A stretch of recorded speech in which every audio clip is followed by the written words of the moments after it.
कृष्णाकाठचे नागार्जुन सागर या ठिकाणी सुद्धा नागार्जुन कोंडा येथे त्या काळची राजधानी होती, हेही आपण लक्षात घेऊया.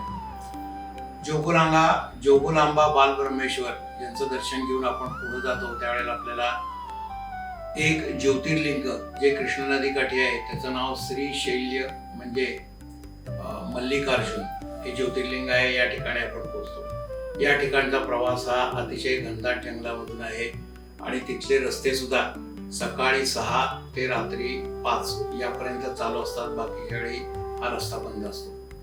श्री शैल्य मल्लिकार्जुन आणि भ्रमरांबा यांचं देऊळ अतिशय सुंदर आहे. या ठिकाणी शिवाजी महाराजांचं सुद्धा एकमेव देवालय आहे, कारण शिवाजी महाराज इथे येऊन गेलेले आहेत आणि त्यांनी इथला एक घुमट सुद्धा बांधलेला आहे असा या ठिकाणी उल्लेख आहे. श्री शैल्य इथून ज्या वेळेला आपण कृष्णा नदी बघतो ती खोलवर आहे, म्हणून कृष्णा नदीला इथं पाताळगंगा असे म्हणतात.